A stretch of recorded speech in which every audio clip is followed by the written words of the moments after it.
Baik, Assalamualaikum warahmatullahi wabarakatuh. Hari ini kita masuk ke pertemuan ke-10 untuk mata kuliah arsitektur komputer, di mana untuk pertemuan ke-10 ini kita akan membahas tentang masalah struktur dan fungsi daripada CPU atau struktur dan fungsi daripada Central Processing Unit.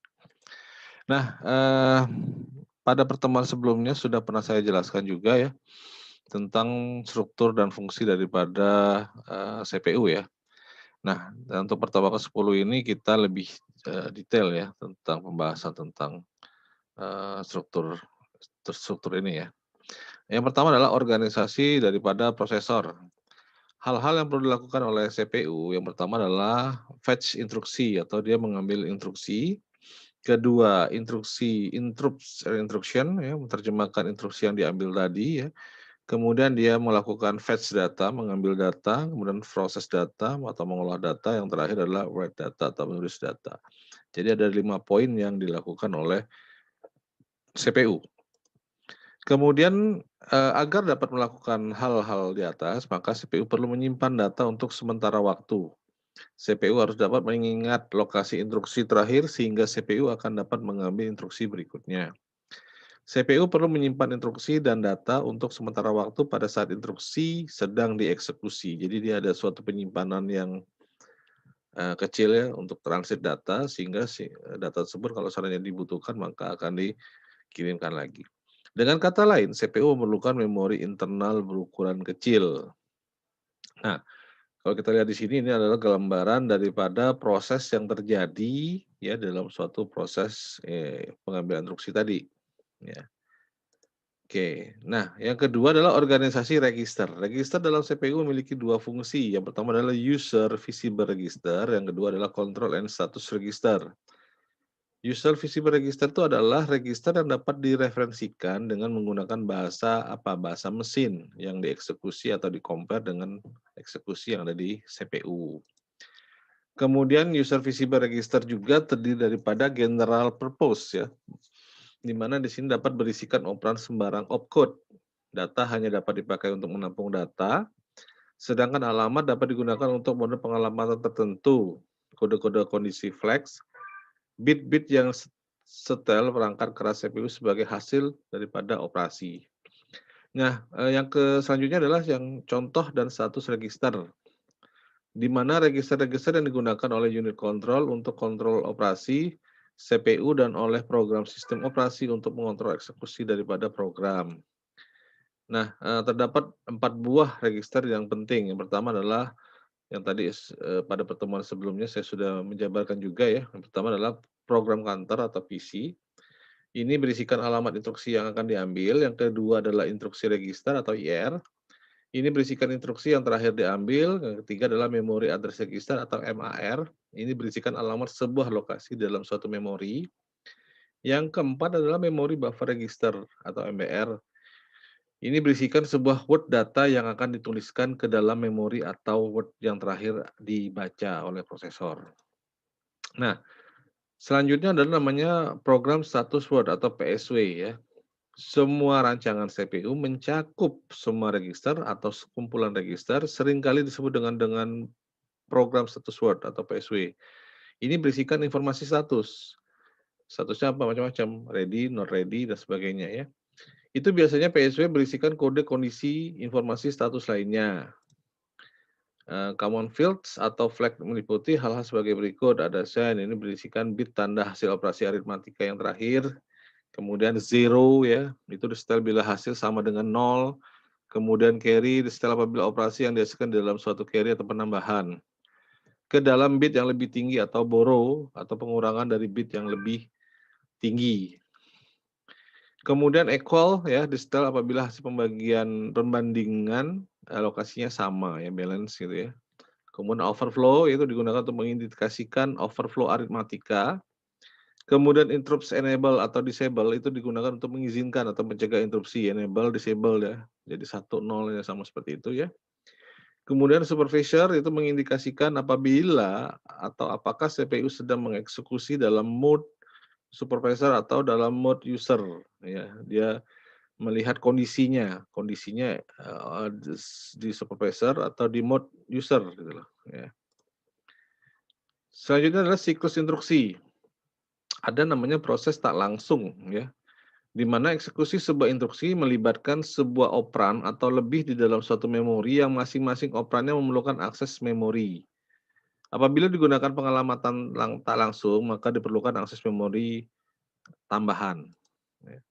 Kita dapat menganggap pengambilan alamat-alamat tak langsung sebagai sebuah sub-instruksi atau lebih. Kegiatan utamanya terdiri daripada aktivitas pengambilan instruksi dan pengeksekusian daripada instruksi tersebut. Operan yang dibutuhkan diambil dengan menggunakan pengalamatan yang tak langsung tadi.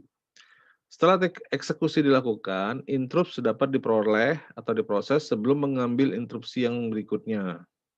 Jadi dia sebelum mengambil instruksi selanjutnya, maka dia memproses data yang ada di sini, baru dia ngambil lagi, ya seperti itu. Jadi step by step ya. Kemudian aliran data, pada saat pengambilan instruksi dibaca dari memori, dari CPU PC berisikan alamat berikutnya yang akan diambil, kemudian alamat ini dipindahkan ke MAR atau Memory Address Register dan ditaruh di bus alamat, ya karena alamat ke alamat ya.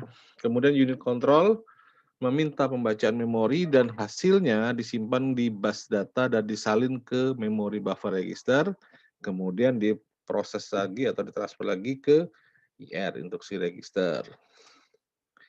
Kemudian sementara itu PC naik nilainya 1, sebagai persiapan untuk pengambilan selanjutnya, maka dia untuk ready. Kalau dia 1 tuh ready untuk mengambil proses selanjutnya.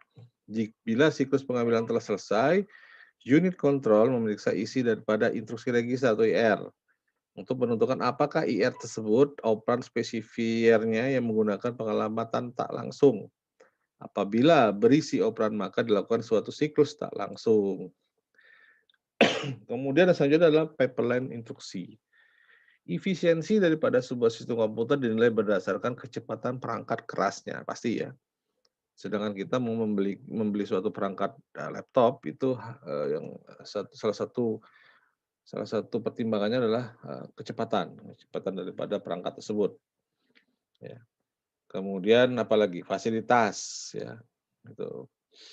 Di sini menyatakan bahwa penilaian ini disebut dengan throughput, ya, sama dengan jumlah proses yang dapat dikerjakan dalam suatu interval waktu tertentu. Jadi dalam satu interval ini dia sudah bisa ngapain aja gitu loh maksudnya, seperti itu.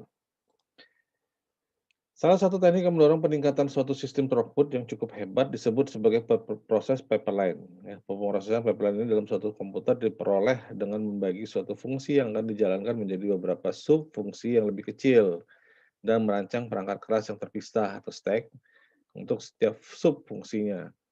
Di mana stack-stack ini kemudian bersama-sama membentuk pipeline tunggal untuk menjalankan fungsi aslinya.